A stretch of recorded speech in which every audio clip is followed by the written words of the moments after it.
Hello and welcome to this talk at Masterpiece London. I'm Fatema Ahmed and I'm delighted to welcome you to Collecting Natural Treasures from the Mineral Kingdom.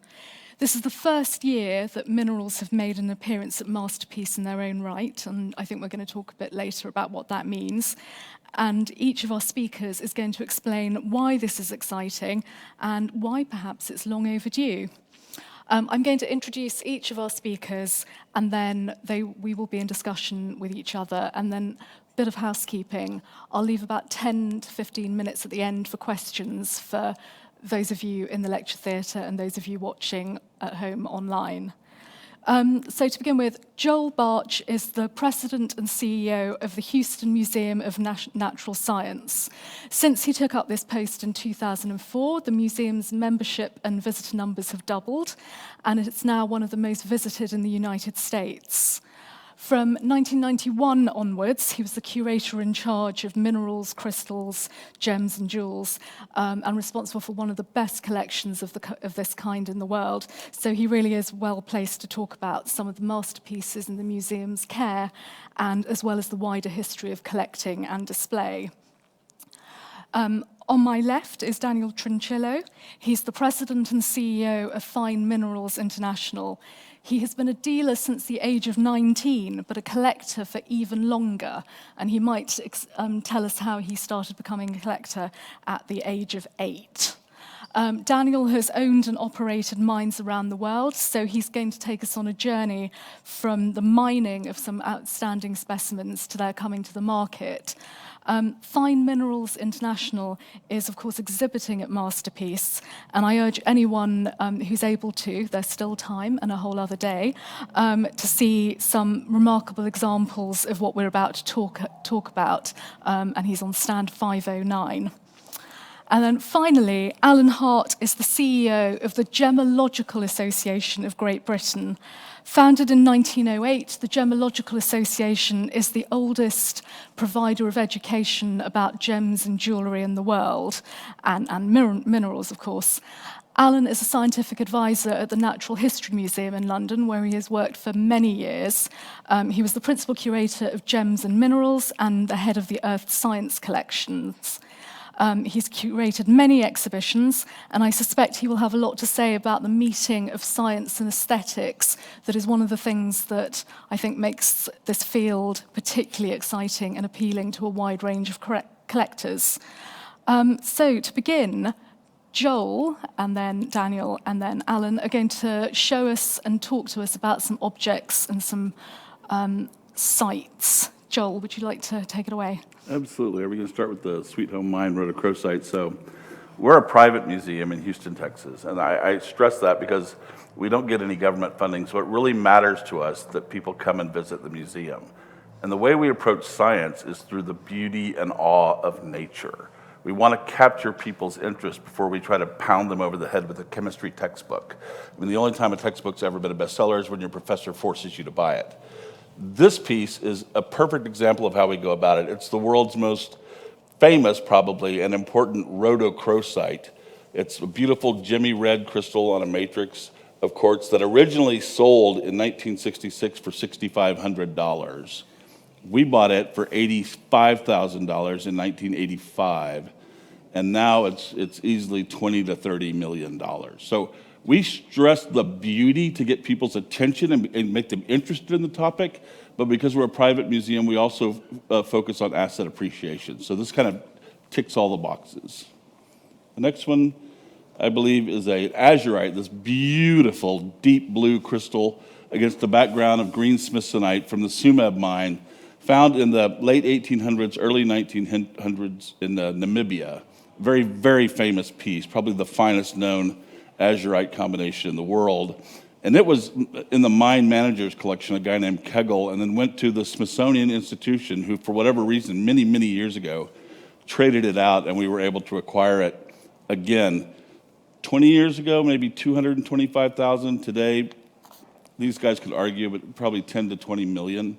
So again, it's natural beauty. And people are like, who made that? Well, nobody made that. God made that, or Gaia made that, or the earth made that. You know, it's the ultimate in primitive art because it's billions of years old.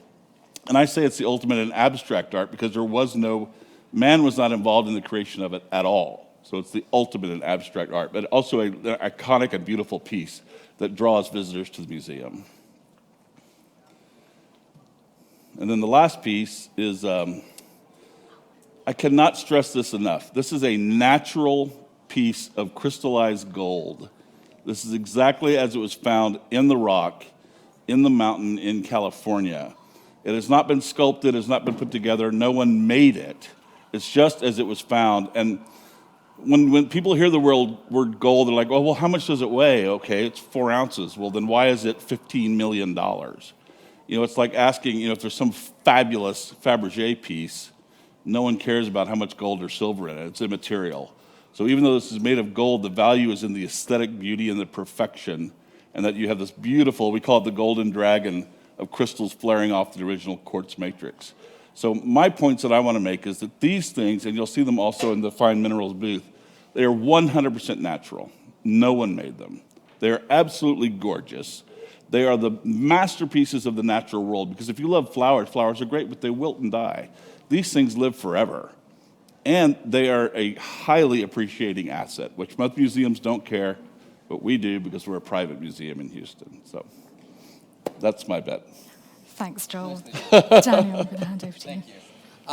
So I was given about 2 to 3 minutes to talk here before we go into the sort of panel discussion, and I have probably 45 slides. So I'm warning you, I'm going to be speaking very quickly, and I'm going to be bringing you along. I'm going to hit 3 topics. One topic is going to be sort of to give you an orientation of where these things are found and what it's like to encounter them and how we get them out of the ground. That's one aspect. Then I'm going to speak about 2 of my favorite objects, similar to what Joel just did about 3 famous objects. And then I'm going to show you just briefly a couple of slides of what collectors do with them. What do collectors who actually collect these and have established long-term collections, how do they display them?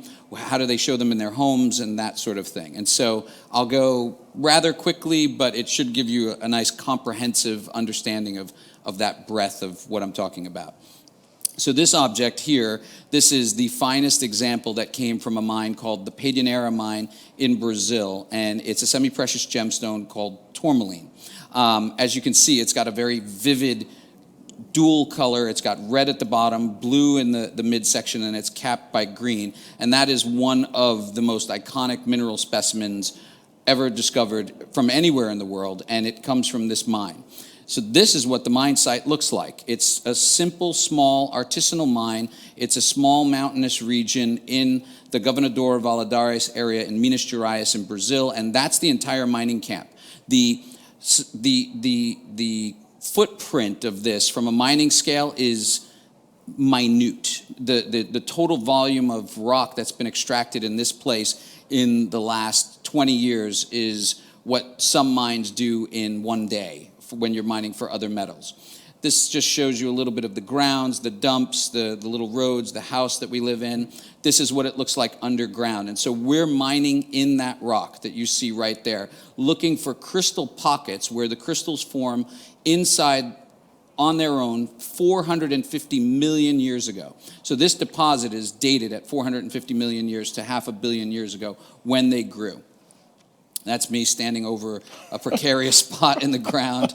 That's the difference in rock. And people always ask me, well, how come certain rock produces crystals and other rock doesn't? So this was a magma pulse that came up from the Earth's crust. It infilled in between non-productive rock, which in this case, in this particular geologic model, is the black rock. That's schist. So if you mine in the schist, you don't find any crystals of tourmaline or anything like that. If you mine in the white rock, which is called pegmatite, that's sort of the rock that you could find potentially crystal pockets in, and that's what we work through, trying to find the pockets to then extract them. This is a gallery in this mine where we've already made Swiss cheese out of all of the pegmatite, hunting pockets. Sometimes those stones come out and they can be cut into gems. And so this gem comes from that mine. And that would be from a crystal that has great transparency, but doesn't lend itself to a collectible mineral. And so minerals sometimes will be, they'll lean towards being great aesthetic objects, and therefore they'll be preserved for their collector characteristics. And then in other cases, the top of the crystal might be broken off. It might not have the right luster, the right qualities, but it might have areas that can be used for cutting into gems, and so we'll turn them into gems. Here's a perfect example of that's a pocket. That crystal in the center, the one that I zoom in here, that's what we're trying to get out. And so that's how we'll find it. And that's a pocket formed 450 million years ago in that pegmatite as it was cooling from about 800 degrees Celsius to about 500 degrees Celsius. And those crystals start to precipitate through chemical bonds that are made from the different elements that are present. We'll use a diamond chainsaw to start to cut that pocket out and basically extract it without breaking it. We'll get the piece out, and as you can see, that's the same piece, and then we'll clean it and remove the iron staining that's from millions of years of deposits from water that's filled in those pockets, and that's the final piece. Here's another example. The one on the left is, or I guess it's my left, it should be your left. That's exactly how it was found in the matrix, and you can see all we've done is basically wash it off. So this is how these objects form. We don't do anything to alter them, change them, polish them. That's exactly, to Joel's point, how Mother Nature created it. This is one of the most amazing objects from this mine. This piece is about, as Joel's mentioning, it's in his museum. And it was donated by a client who acquired it in 2005, I think. This is another example of incredible contrast of two different mineral species, again from the same mine. Those are pink lepidolite crystals and chrome green tourmalines. Those chrome green tourmalines could be cut into gems, and those gems would be worth a few $1,000s. The lepidolite has zero value intrinsically. Combined, that object is over 1.2 million for what it is, and it would fit in the palm of my hand and be about 7 inches tall. Another incredible object that came from there. This is full gem, could cut easily $75,000 or $100,000 in gemstones of tourmaline, but it's formed this rocket, which it's namesake for the rocket pocket, which was one discovery at this mine. This object's worth, $1.2 million, $1.5 million, like that, and coveted by the collectors. They would never let you get your hands on it to cut it. Now I'm going to transition to another location, and we're looping a little video in our booth here in stand 509, where you can go and see this actual object be extracted. And this is the story of the King of Cashmere, which is notably the world's most important mineral specimen ever found to date.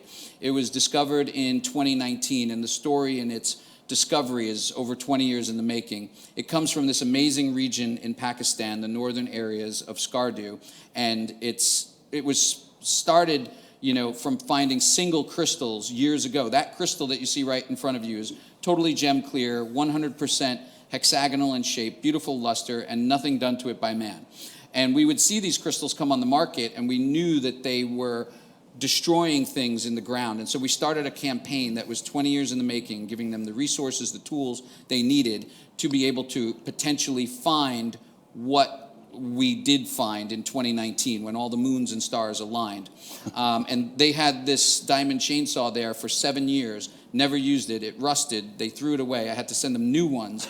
They got them, they then tried them in 2018 serendipitously, and in 2019 they found a discovery.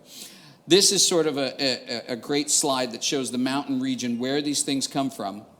The white lines are the pegmatite veins cross-cutting into the mountain region. The red dots are where they go in and mine every year, and the green dot in the center, if you notice it, that's where this piece, the King of Cashmere, came from. Every year, 50 groups go up in teams of 5 to 10. They try their hand working in those tunnels, trying to find something. 95% of them come back with totally fruitless efforts. 1 or 2 are lucky and find something, and it's usually not great, and usually they heavily affect it in their mining process. And once in a blue moon, they call us and say, hey, come here, we need help. And that's what happened in 19. That's where they live. If you can see, that's a person under that, above the T in headquarters. And they are at about 12,000 feet. They then go up pretty much vertically at 300 meters, and then they work in that mine portal 30 meters in, trying to extract it. This is what the ascent looks like. And when he says they live there, they live there. Yeah, they live there. They don't come down. There are hotels over here, restrooms over here, restaurants kind of in the middle, but it's all like 15 meters wide. Exactly. And so this is, iconic image of one of the miners together with the piece while it was still hanging from the ceiling of the pocket that it formed in 400 million years ago. And you can see how it's pretty much just as it is after we get it out. And it has, very little staining on it, luckily, because it was from the top of the pocket. Now, they can grow in 3 dimensions. They don't all grow from the top. They can grow from the bottom, they can grow from the sides, all different places. It just happened to be that this is where the crystal's precipitated in this particular pocket. Here it is after they've got it cut out and they're carrying it out. Then they bundle it up into a little package and they send it down the mountain, which is totally nerve-wracking, and you're totally freaked out because they had us acquire this in the ground, and we negotiated for weeks before we actually started the process of extraction.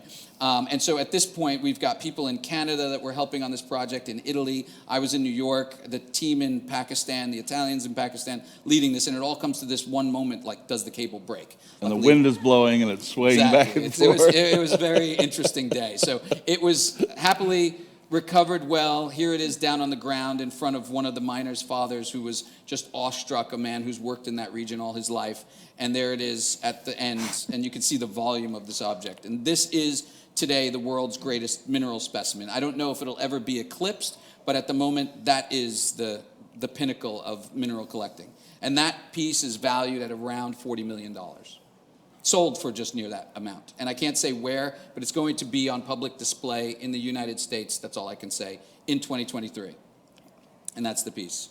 Last thing I'll show is two more minerals. This is a specimen, and this is to impart on you that minerals, irregardless of their size, can be exceedingly valuable. So as this piece was enormous, this piece is barely 5 centimeters tall, just over 5 centimeters. But the composition of the sharpness of the geometry of the aquamarine, the beautiful white blades of albite, and the black schorl crystal, which is a variety of tourmaline, all together are just outstanding balance. This object is about 2.5 million, and it fits in the palm of my hand.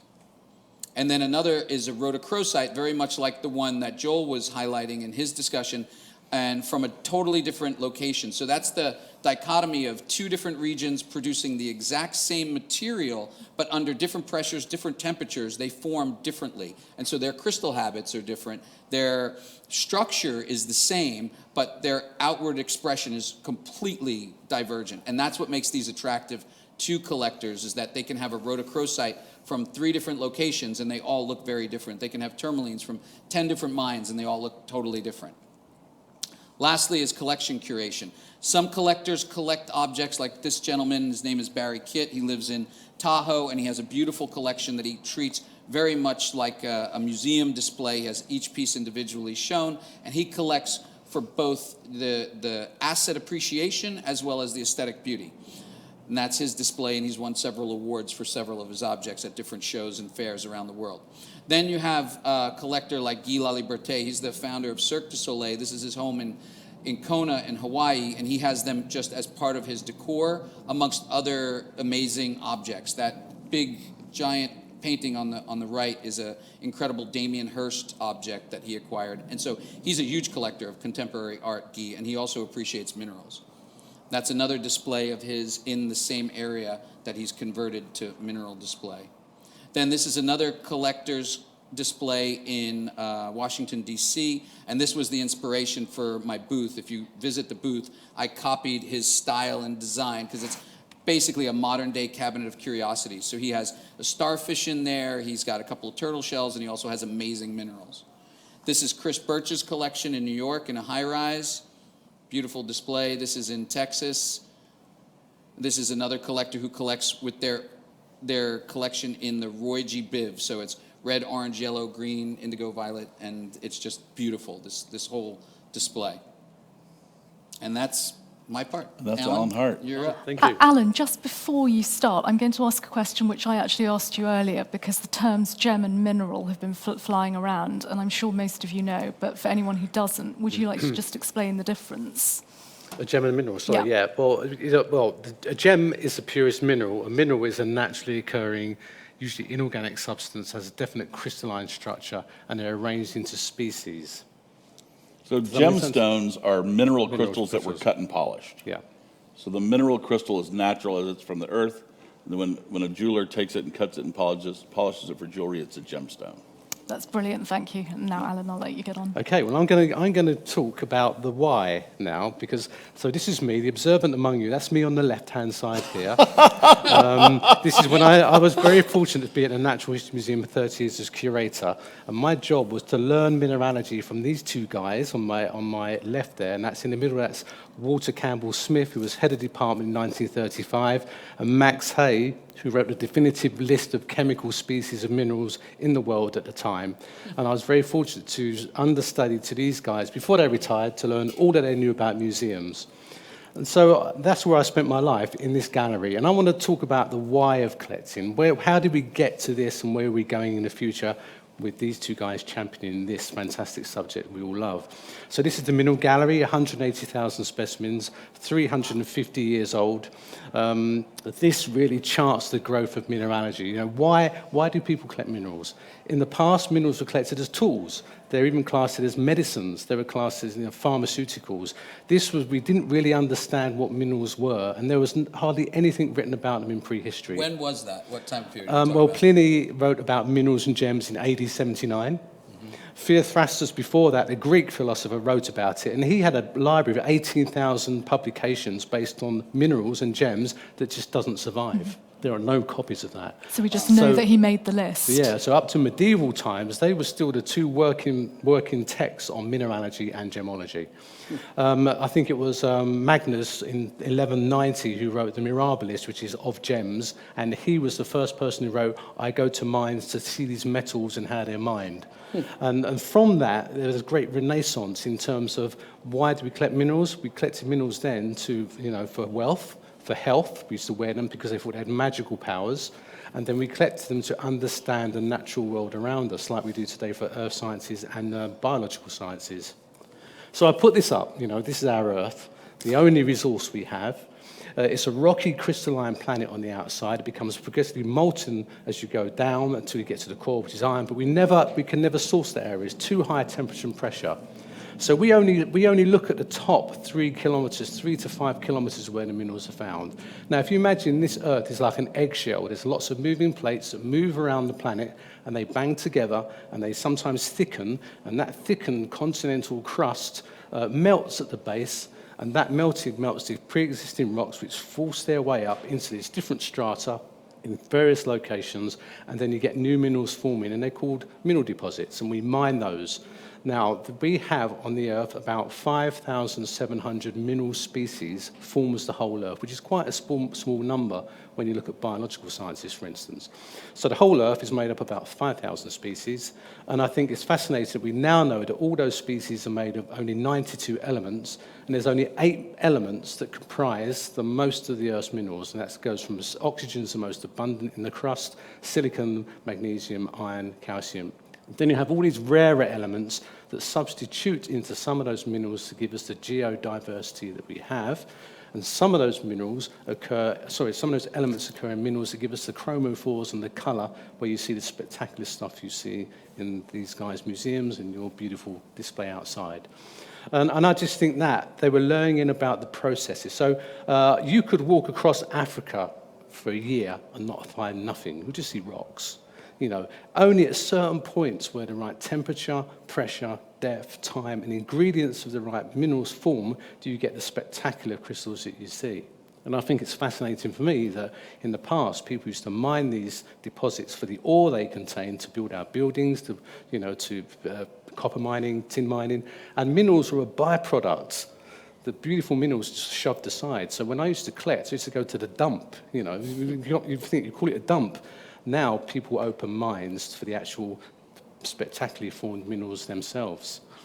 Did I click? So when I was at the museum, I used to look at the old collections, and there were fantastic specimens. This was an 1818 image of a copper from Gumachevsk in Russia, a very rare specimen, and I saw this image, and I thought, I've seen this in the collection. So I went to the drawers, and there it was, and I put it on display. And I thought it was just fascinating. This natural sculpture was stuck away in the drawer because this was what they were collecting to learn about that particular deposit. And when you look around all museums, you had the Natural History Museum there on the top left-hand side. In the middle, there's the American Museum, the Smithsonian on the right, China on the left. At the bottom, the Sorbonne, and on the right bottom is the MIM Museum. And I think what museums have done, they realised that their strategic direction is to unravel the science of the Earth. But you use the specimens as a cultural hook to bring people who may not be informed about the subject to learn about science. So you give them small snapshots through the beauty of the object itself. And also, the museums have learned a lot from dealers. You know, they've been ahead of the game for many years. I've been looking at mineral dealers' evolution, how they present the samples and how they talk about them. And in the past, it's much more accessible now. You know where they're coming from. Like when I look at the videos that you've made and the information there's nothing like that in the past. It's just lost in history. So we're actually pulling information and the objects together to form what I think is the ultimate provenance, if you will.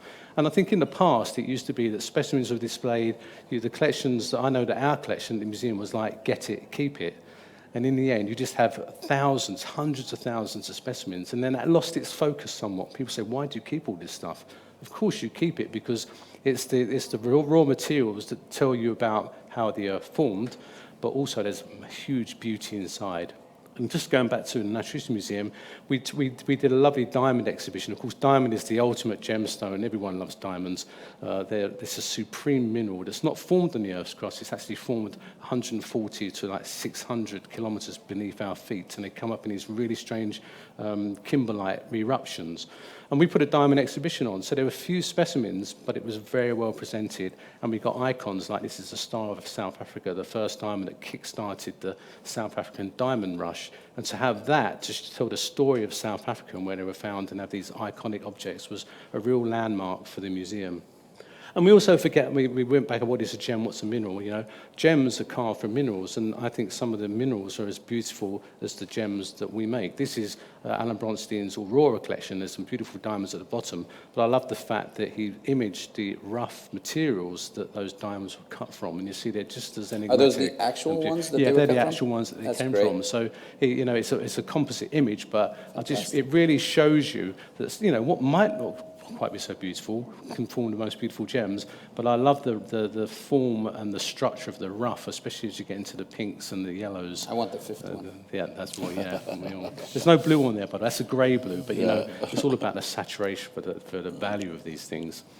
And I think you recognise that. When I first went to Tucson, I think this is probably about 210, I think, something like this. Yeah, like I was fascinated by this display. I think I've just met you. I've met you for years, but I've realised these were yours. And there's, you know, the Pedernera. There's some beautiful Ural mountains, the the beryls at the back. Lovely tanzanite and a Jackson Crossroads amethyst. And look how they're presented. You know, no museum at the time was doing this, and I went back to the Natural History Museum and said, this is what we should be doing, because I want to inspire younger people to get into the subject, you know, and really take this forward and learn about the value of these objects.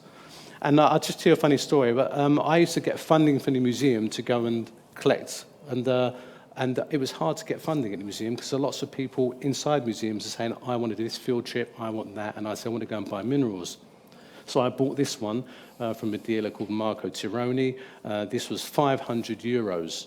And it was not much money, but I loved the geometric form of this. And I took this back to the museum and put it on display. And our director said, this is fantastic. So I told them how it formed. And they said, go and buy more of these. And it was just very strange that I said, at last I found the specimen that's made people realize not only the beauty, but we can study this because this is unusual, because the rutile, this is a rutile star which is grown epitaxially on the hematite, which is black in the mineral, so it's followed the crystallographic direction, but it's penetrated these quartz crystals, so they must have all grown together. So to have titanium, silicon, and oxygen forming these minerals with hematite in a cavity, there must have been some really strange conditions in that particular deposit. And that's how we unravel the extremes of our planet Earth. And we opened the vault a few years later, and this is fantastic. I'm sorry, Daniel, I copied all you guys. We have lovely stands. We put some of the icons of the 350-year-old collection into the museum, and it was hugely popular. And I thought what was really interesting, the people who didn't look at the mineral gallery were then going back to look at the systematic collection because they were hooked in, and they wanted to learn more about the science and the why and how unique our planet is. Is this the current display right now? That's the current display right now, beautiful. yeah. And we shift around. We now borrow specimens every now and then. So we do ask the dealers, like, can we borrow this for a couple of years? Because, all right, we might not be able to spend $1 million on a particular specimen, but at least we can showcase it and inspire everyone to see it. And that's my take on it. And I'll say, and dealers and collectors love having pieces in museums because it helps the provenance of the piece. Yeah. It's sort of been vetted by a major museum. Museological influence always helps increase attention and get people excited about it. So I think one point that I also want to drive home is that, when we had the Enlightenment, the science Enlightenment, science was going to make the world a better place, Isaac Newton and all that good stuff. Certainly, that was a wonderful step forward for most of humanity and the human condition. But in a way, it did a service. It sort of took the world of, like, you would take a crystal back then and smash it into pieces and smaller pieces and see what it was made of. So this became this mathematization of nature was like the thing in the 1700s, 1800s, 1900s. Now I think we're getting back, which is my forte, is looking at the beauty of nature, the awe of nature. Yes, we understand the science of what these crystals are, how they form, what the chemical composition is. But what we really stress, and I think what fits well with the Masterpiece Fair, is that we focus on the aesthetic beauty of these things more than any other, I guess, criteria. And it's twofold. We want people to be in awe of the beauty of nature, but it is kind of a gateway, like you said, like they see the beauty and then they want to learn more. But from our perspective, it's fine art. We collect and display these things as fine art sculptures. In fact, I'm not doing a plug here, but I wrote a book called Masterpieces of the Mineral Kingdom. In fact, I think there are copies at the booth if you guys want to go by and pick one up. I think they're free. Are they free or are you selling? we've given them all away. Have you really? I think I have. I'll send you an invoice. I noticed a few in the lounge outside, but you might have to be quick to catch them. I'll send them an invoice. But again, the point is that these things are beautiful and they are natural. And when members of the public or members who collect in other areas get that in their brain, it's a gestalt moment. It changes their view of the world. That these things with perfect geometric shapes, perfectly transparent, are natural. I think one thing that shines really from all of you is enthusiasm. And I wondered, is there something, but you're all you've talked about a great range of objects, although I think, as you've said, Joel, you focused on the Mona Lisas of the mineral world.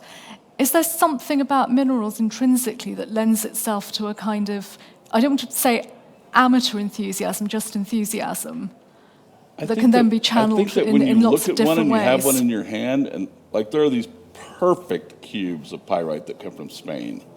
They are razor sharp, perfect cubes that they pull out of the ground just as you see them. And you can see the reflection in them, the luster is so high. And when you have that moment and someone says, where did that come from? You say, well, no, it was pulled out of the ground like that. To me, they're more mind-bogglingly beautiful than flowers, and flowers wilt. I mean, mineral crystals stay forever. And I think it's just the fact that these amazingly colorful, amazingly beautiful, geometrically proportionate, aesthetically gorgeous pieces are made by Mother Nature. That trumps every other area of collecting, and I collect in many, many areas. Mm-hmm. But for me, the fact that they're natural, each one's unique. If you collect coins, there's 12 of them, they all look alike. Every piece is different and unique. And for me, that's what really does it. It's natural, they're unique, and they're gorgeous, and they last forever. I'll say that, I grew up in this industry. I started when I was 8 years old collecting, and I just Can I just ask, what does collecting mean when you're 8? What does it mean when you're 8? That means, so I was allowed to go from corner to corner on the street that I grew up on, unattended, as an 8-year-old, and my neighbor 2 doors down had a tree, and he decorated that tree with landscape rock that was white. And I was fascinated as a city kid growing up in Queens, New York, to see rock that was white. And I was like, oh my God. So I would take these samples, bring them home, crush them with a hammer, very much science-like, there you go, and get them into powder. And I would play with them with a chemistry set that was given to me by an uncle from Toys R Us. And I would try to make chemical reactions with vinegar and baking soda. You can do this at home. And I, of course, nothing ever reacted, and I didn't get any great reactions. And then one day I found one in the little pile, and it had 2 little flecks of garnet in it, and I looked at it and I thought it was ruby, and I said, "Oh my God, this is treasure. I'm rich." And so I took this and I hid this in my house and put it in my little stash of little novelties that I've acquired. And then every year I would go to the country and stay upstate New York with my family, and I would be running around in the woods and looking for stuff, and I would find rocks and things that I had of interest. And my mom bought me a watermelon rind shaped piece of broken amethyst geode from Uruguay that was at like a little crystal shop set up at the county fair. And that was like, oh my God, she spent $10 on this, and I was like enamored. Now I had more treasure. And then I was exposed to the American Museum of Natural History in New York on a class trip, and I saw all the amazing crystals, and that was it. And then fast forward to around age 14, I was my mom said she felt the metaphysical energy feel of a quartz crystal that she acquired at at a retailer like a Bloomingdale's or Macy's, and we didn't feel it, my father and I or the rest of my family, but she said I do, and we wound up going to a gem and crystal shop the following weekend, and that was it. We walked in, and my mom went like a bee right to a flame, or whatever that expression is, and just started looking at crystals that they had there for metaphysical energy. And in the back of the shop they had a whole display of mineral specimens, and I was like, Dad, look at these things. You can collect them, apparently. You can buy them. These are like the things I saw in the museum. And so the next thing you know, this is like circa 1985 or so. My dad bought a bunch of these things and brought them home, and I cataloged them and wrote down all the names, and that just led me on one thing to another. And so from the age of 14 to 19, we went to shows all across the Northeast, and ultimately led me to my first trip to Russia in 1991, right when perestroika was going on. Russia was opening up, and minerals from Russia were starting to trickle into the U.S. shows because they had this access now. And so I made it a step to go over there, buy them, brought them back, sold them on the market, and then dropped out of school and have been doing this ever since. Did your neighbor ever realize that you were stealing his rocks? No, Jim never knew I was stealing his rocks. And to answer your question, or to make a statement about that lore, is I think it's a very natural feeling that you get when you see crystals. So we opened up on Madison Avenue in New York in 2014. And it was a big step because we had already been serving the community of collectors that exists worldwide. We're very well established, our main company, which is who's representing here, Fine Minerals International. And so I wanted to do a gallery on Madison to make a statement so that people understood they could see what was happening in our community that wasn't really mainstream or available. And I'll tell you that everyone who walks in, whether they are, going to transition and become a collector, or if they're just mildly interested, they walk in and they have this aha moment, this wow. They're like, oh my God, these things are beautiful. These things are just, the colors, the shapes are so striking. And immediately, most of them go to, who's the artist? Or how did you get all those crystals like that? Or how did you remove that from the rock? And I start to explain that these things all form naturally. They all come out of the ground like this, and people are just blown away. And, I think that there's this, it resonates with people in a way that it sort of speaks to a time of treasure and lore and science. And it has so much depth that when people get exposed, they often get involved in some way. I wonder if we can talk a little bit about different forms of value that we can ascribe to these objects and how they're valued in different ways. Joel, you've talked about the sheer sort of aesthetic kind of appeal of particularly those three objects. I mean, it's amazing that form of a dragon, I mean, it's not even a stretch to see it in there, it's there. Right. But is it that extraordinary aesthetic appeal that translates straight into value, into a different kind of value? Aesthetic appeal is probably number one, but closely behind it is perfection. Like Daniel showed a picture of an aquamarine crystal. It's this tall. It's perfectly transparent. It's a perfect prism. It's a hexagonal prism. It's exactly as it came out of the ground. And if it's perfect, I'll just pick a number, just for fun. Let's say it's $500,000 if it's perfect.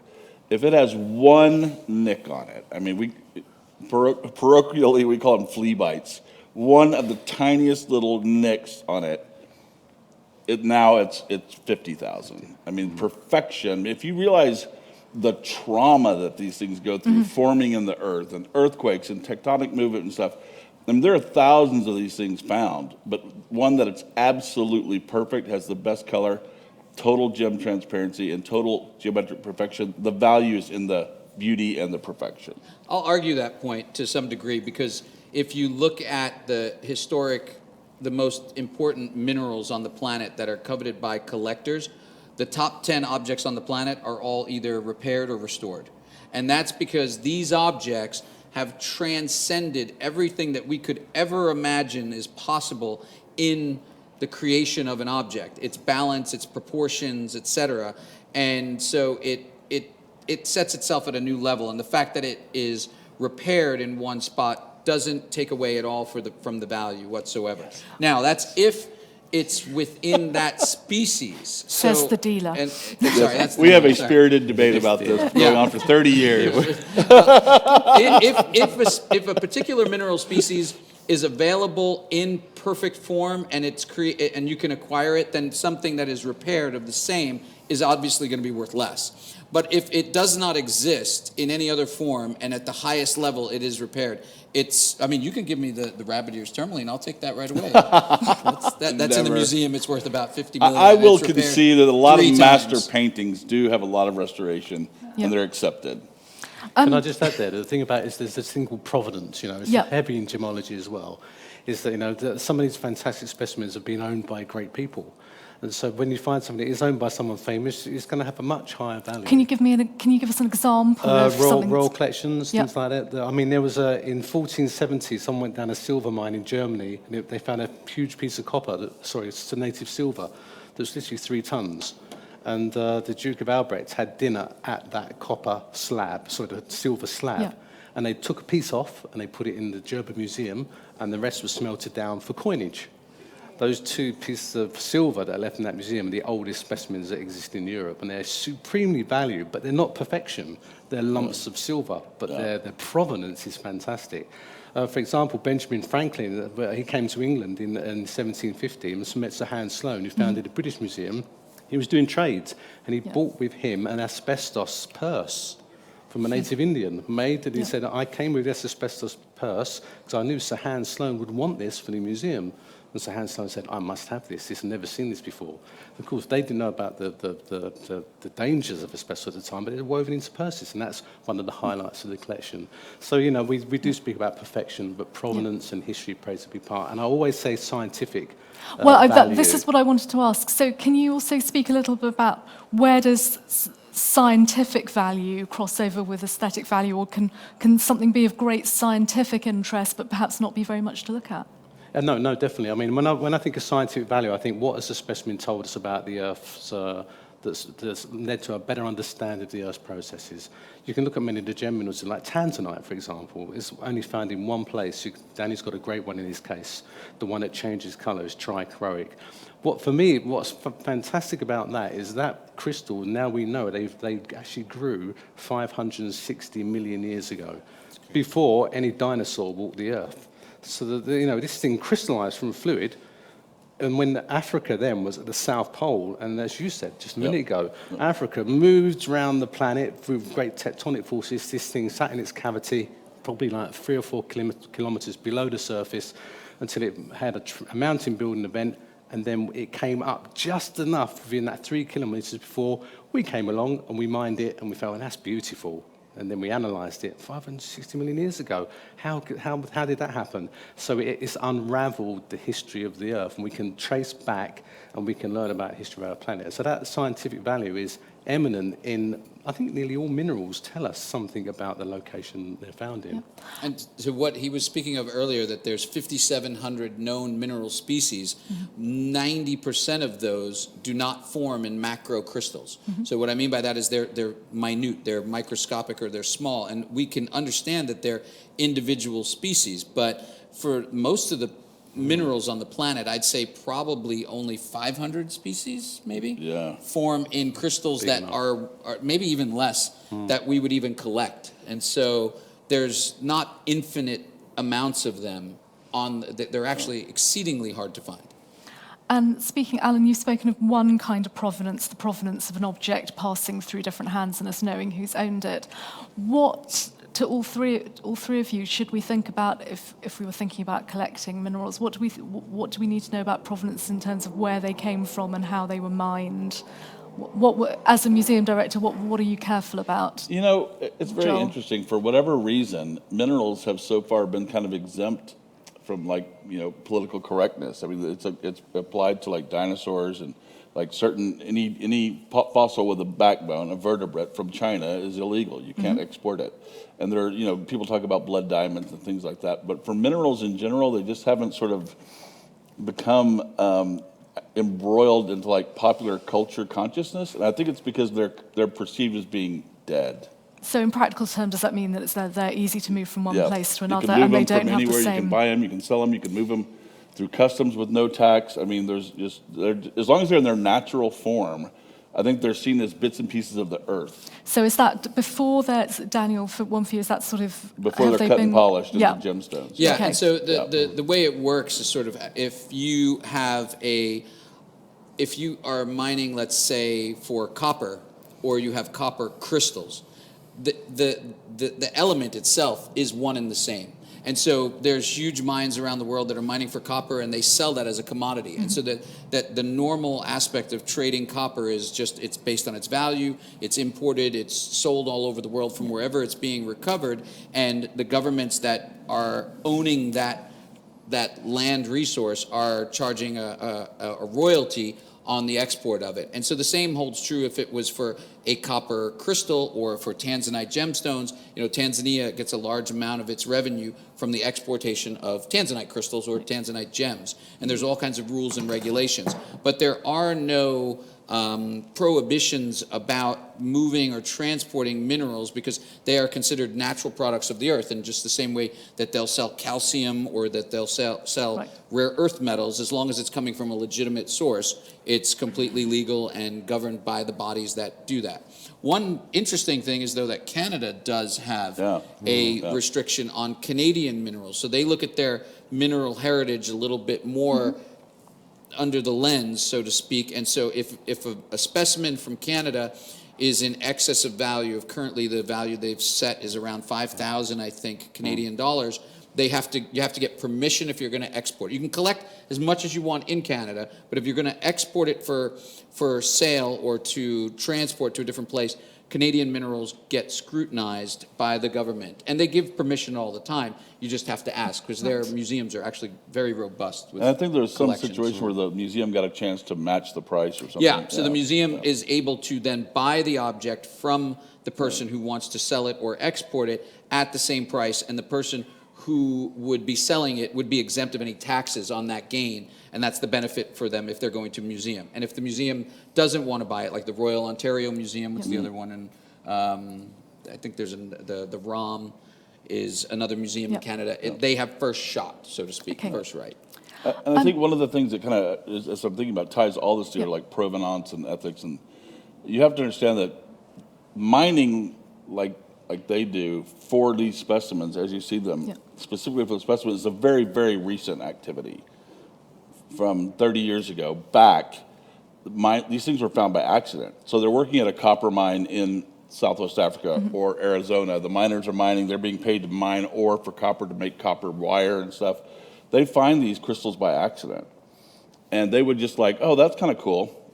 Put it in their lunchbox, take it home, set it on the mantle or whatever.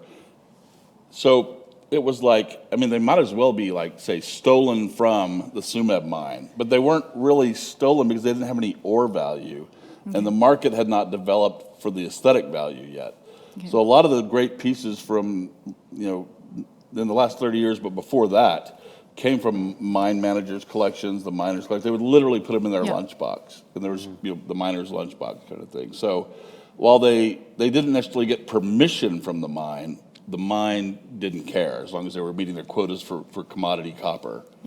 I think that's probably changed a little bit now because the dollars have gotten significantly different. And as you are all making minerals seem more valuable to Well, not me. by He's the day. one driving up the prices. I think- I've got nothing to do with At it. this point, I'm going to ask if Can I anyone just in the add something? audience. I think it's all important to say that, you know, we shifted also that we now reopen mines for their crystals. You know, it's not just a commodity. Oh, so mines that have been there are shut, mines, say, you for know, the- I know that from this location there was a great copper mine, but it produces great crystals. So people will buy the mine to look for those crystals. That's you know, so the what you threw away has now become the main commodity.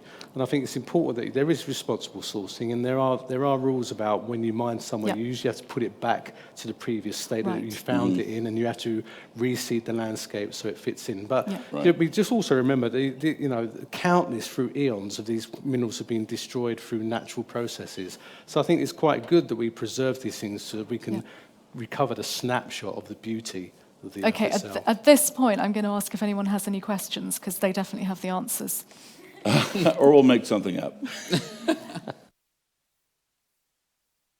Prior to the question, what I'll say is in line with what Joel was just describing, this piece is a perfect example of that. So this is from what was originally a silver mine. And so they were working in the Alma region of Colorado in the mountains. They were mining, they found silver, and they abandoned this mine because the quantity of silver did not make it worthwhile enough to mine that mine actively for silver production. And what was happening is it had the unique on the planet ingredients to make the world's greatest rhodochrosites. And so miners at the time through history had seen examples during that mining in the 1870s and into almost to the turn of the century, and they had all been destroyed, and that got translated through generations until the 50s and 60s, when the first person went and found this specimen and brought it out, and that started a whole trend And it was, of two renaissance. redneck guys from Texas who were just weekend tourists, broke in, trespassed, went into the mine and found that. And the next That's morning crazy. they woke up and one guy had left with the piece and sold it in Las Vegas. It's a great story. Yeah. But I it wanna was hear a more. fluke of hobbyists and Right. amateurs that saved I think it. that's why I was so curious about enthusiasts earlier. Yeah. Go And ahead. a quick question over here. Yes, please don't hate me for this, but I've noticed there's a big category missing, which is meteorites. Oh, right. There are a lot of collectors of meteorites, Right. and I know there are some incredible specimens in the Natural History Museum. Yeah. So I was curious why you've left that out, or if you don't see value in it. From my perspective, they're extremely They're extremely valuable. valuable. They have collector value, they have asset value, they have huge scientific value. And I'm a meteorite enthusiast myself, but because Same. this was more focused on crystals, You like so it the too. meteorites, the crystals are usually embedded with like a nickel iron thing, like the pallasites, but they get diamonds as well. So I am not anti-meteorite. And we have a It's- pretty substantial, being in Houston where NASA is, we have a pretty good collection.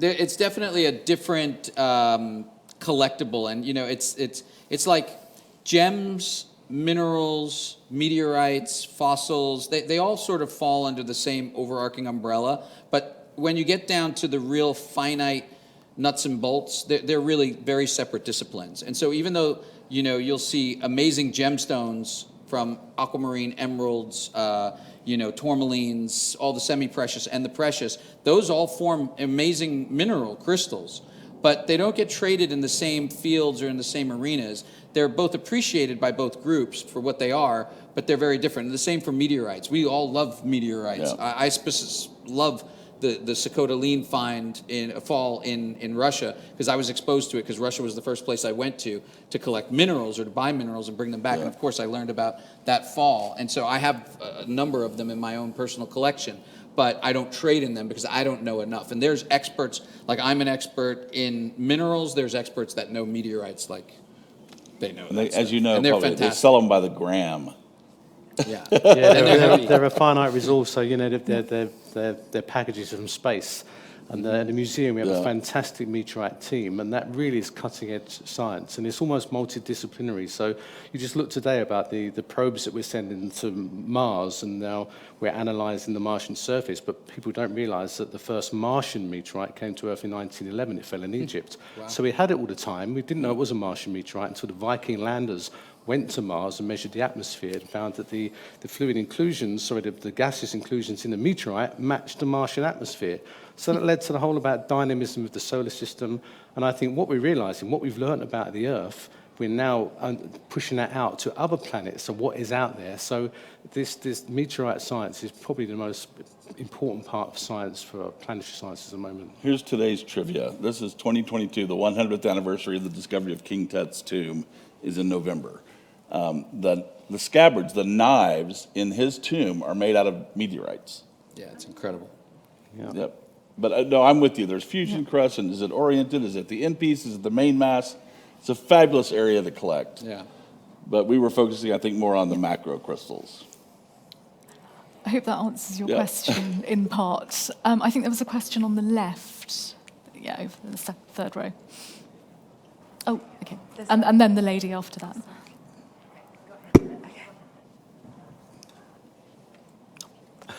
Gosh, I'm getting it anyway. Well, first of all, I'd say I love the way the three of you interact.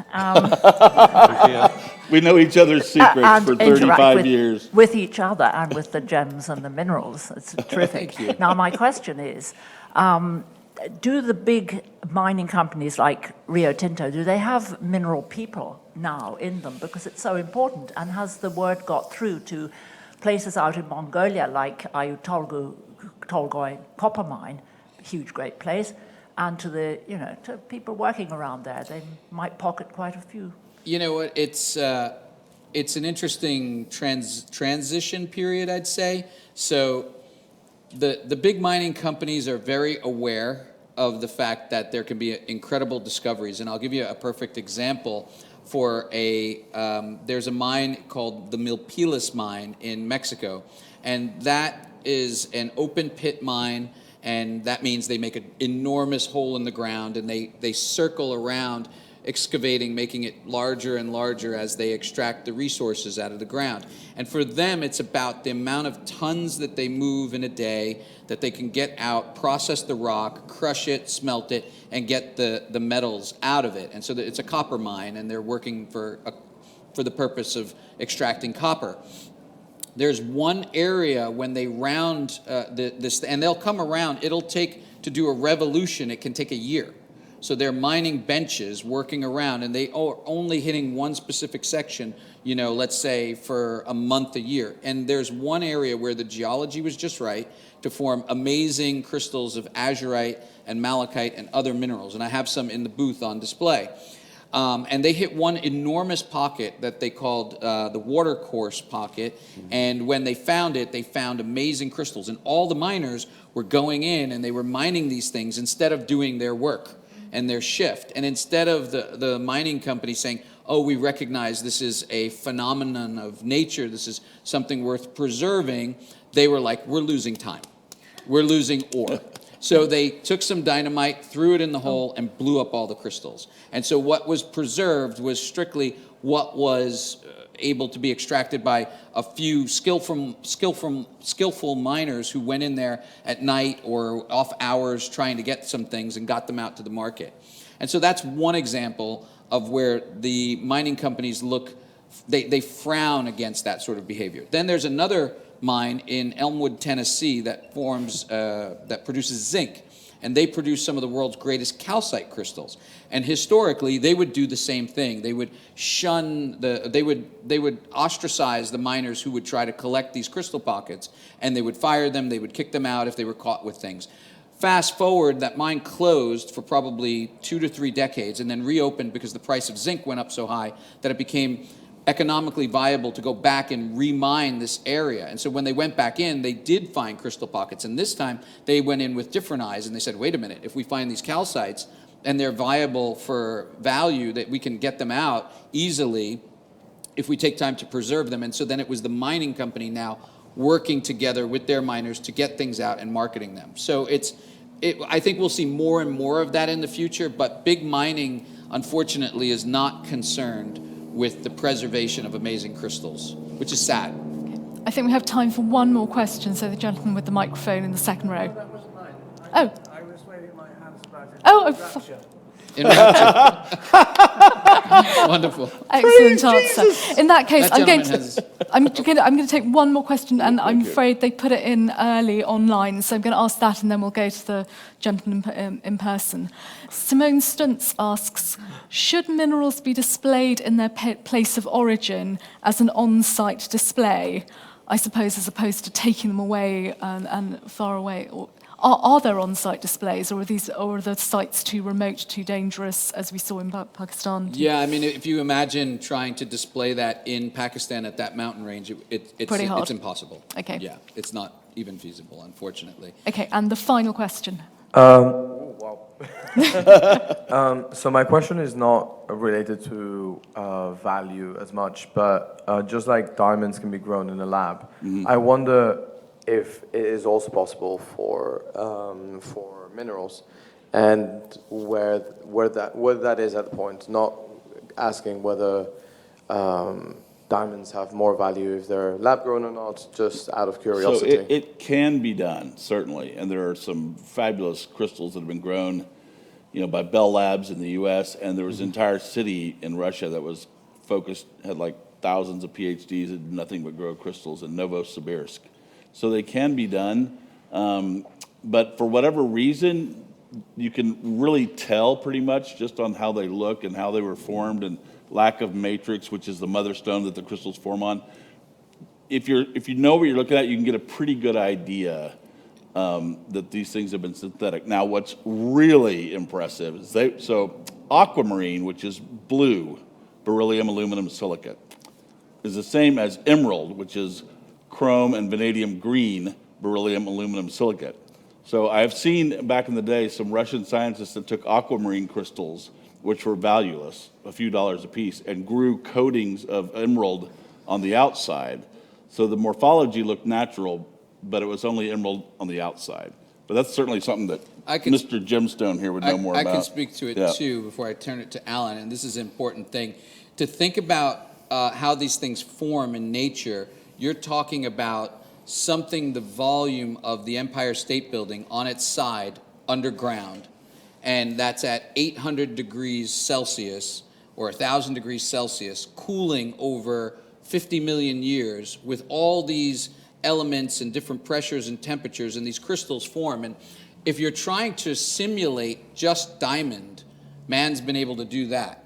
But in these crystals, like this piece that's up on the screen right now, you're looking at quartz, chalcopyrite, tetrahedrite, and rhodochrosite. So each one of those has a different chemical structure, a different composition, they form at different temperatures, and they have different reactions. So to duplicate that in a lab for something, the intrinsic value of that rhodochrosite or of the value that you'd get out of the sulfide minerals is a few dollars. They would never have the science or the interest in creating that science to grow this. It would be next to impossible. So it's not economically feasible, and it's almost humanly impossible at this point. So Alan, I do you think have what's something to interesting add? for me is like when gemology is difficult because you take these minerals that might be natural and synthetic, you cut them, then there's no external morphology.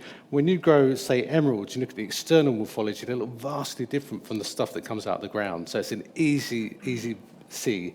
I think what's really great is there are some minerals you can't grow, like things like kunzite and things like tourmaline.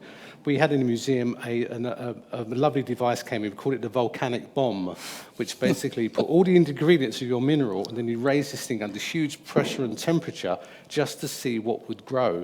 And they were trying to grow, how can we grow kunzite? It's like Danny when he was 8 years old. yeah, exactly. I was doing the same thing. But we can't get this thing up to 9 kilobars. It's just impossible. So nature's beaten us to it, and we'll never grow those minerals until we improve the technology. But I think the most interesting thing is about the external morphology. Time is a factor. The ingredients are a factor. It's very difficult to mimic, but some you can. But that's a really great field to be in. All the synthetic crystal forms of things that they can grow in labs, which I've seen emerald, I've seen quartz, I've seen rubies, all grown immediately visually. If you put them in front of the three of us, we can go fake, fake, fake, fake, or synthetic, synthetic, synthetic, immediately. You would all be able to figure it out in minutes. Where it gets dicey is when you cut them into gems, and that's where we rely on the labs who can look at them under high magnification, do different property tests, and they can also understand whether something's been grown or treated in a lab, and that's where the the basis of all the science goes to define where these things fall and what correlation of value and importance. But I will say, as the prices continue to skyrocket, it's not impossible. I mean, in our lifetime, the world record for a mineral price was $125,000. In the late 80s, we paid $85,000 for the Rhodochrosite, and it's tens of millions now. Yeah, the first mineral that sold for over $1 million was in 1999, and today one is sold for $40 million. So. I think one of the most fascinating parts is not really that people nowadays they can take the various constituents of a mineral and glue them together.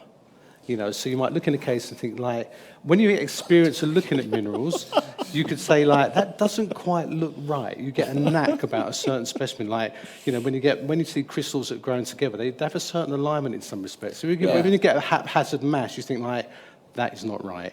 And so I would say to any of you out there collecting minerals or going in the subject, look as much as you can, really get to understand the objects, talk to the dealers, talk to collectors, and you get your eye in. And that's one of the most great things about it, is to be able to do that.